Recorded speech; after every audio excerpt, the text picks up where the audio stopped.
নমস্কার। আজকে চলে এলাম আমি রীনা মণ্ডল আপনাদের সামনে সমাজের কিছু গল্প তুলে ধরবার জন্য। যেই ঘটনাগুলো ঘটে আমরা সেগুলোই বলার চেষ্টা করি। দেখুন, সমাজে অনেক রকম ঘটনা ডেইলি ঘটছে, সেটার একটি অংশ আমি তুলে ধরবার চেষ্টা করি।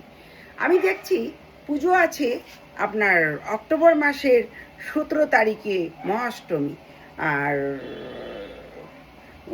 ওই তার আগের সপ্তাহে আছে মহালয়া। এখনও মানে দুর্গাপূজা অনেকটাই দেরি আছে, সেটা হচ্ছে অক্টোবর মাস। কিন্তু আমাদের নানা জায়গায় চাঁদা তোলা আরম্ভ হয়ে গেছে। রাত্রি 10:45 নাই রাত্রিবেলা করে, মানে আজকে এখনই এই সপ্তাহে সব চাঁদা তোলার জন্য সব রাত্রিবেলায় বের হয়ে গেছে।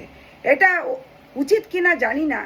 এই রাত্রি 10:45-10টার সময় কারো বাড়ি কলিং বেল বাজিয়ে সে আগস্ট মাসে চাঁদা তুলতে চলে এসছে। এটা প্রশাসন অবশ্য দেখলে ভালো হয়।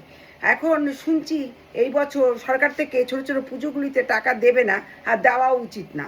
কারণ সরকার যদি এরকম করে টাকা দেয় প্রত্যেক প্যান্ডেল বা প্রত্যেক পুজোতে, তাহলে পুজোর সংখ্যা বেড়ে যাবে।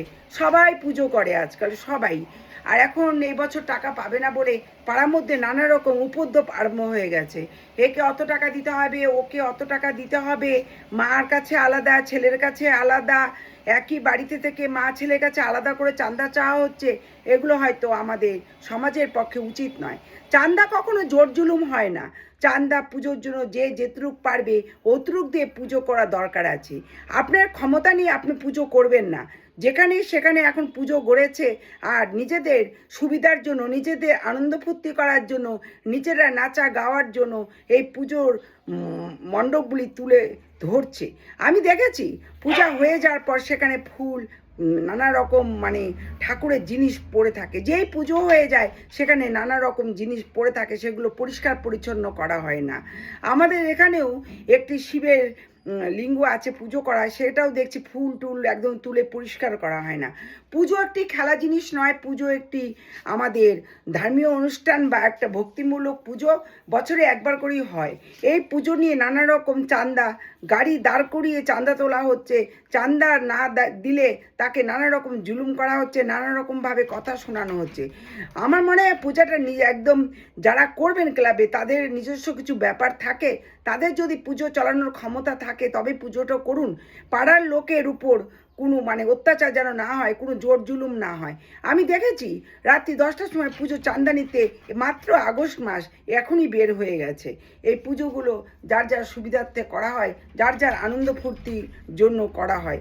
আগে এত পুজো ছিল না, এখন পুজো, সব পুজোই সবাই করে। দেখবেন রাস্তাঘাটে দড়ি টানিয়ে, গাড়ি থামিয়ে পুজোর টাকা তোলা হয়। এগুলো হয়তো আমাদের বাংলায় নিয়ম নেই, যে কাউকে রাস্তায় গাড়ি যাতায়াত করতে তাকে রাস্তায় থামিয়ে দড়ি দিয়ে তার কাছ থেকে টাকা জুলুম করা হয়। এইগুলো আমাদের প্রশাসনে অবশ্যই দেখা দরকার। কেউ কারো ক্ষমতার বাইরে চাঁদা দিতে পারবে না, কারণ চাঁদা দেওয়ার ক্ষমতা তাদের নিজে নেই। কারণ আজকাল রোজগার অনেক কমে গেছে, আর মানে খরচা অনেক বেড়ে গেছে। নানা রকম খরচা অনেক বেড়ে গেছে, নানা রকম গ্রোসারি জিনিসের দাম বেড়ে গেছে। বাড়িয়ে দিলেই খালি হয় না, কিছু মধ্যবিত্ত মানুষকেও দেখতে হবে। দাম বাড়িয়ে দিলাম, বাজারে গেলাম, এত কিলো, এটা মধ্যবিত্ত লোকের পক্ষে খুবই অসুবিধা। আজকাল মধ্যবিত্ত লোকের মানে সংসার চালানোই অসুবিধা।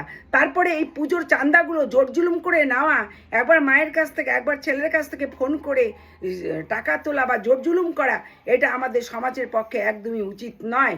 এগুলোর ব্যাপারে আমাদের প্রশাসন অবশ্যই দেখবেন। নমস্কার।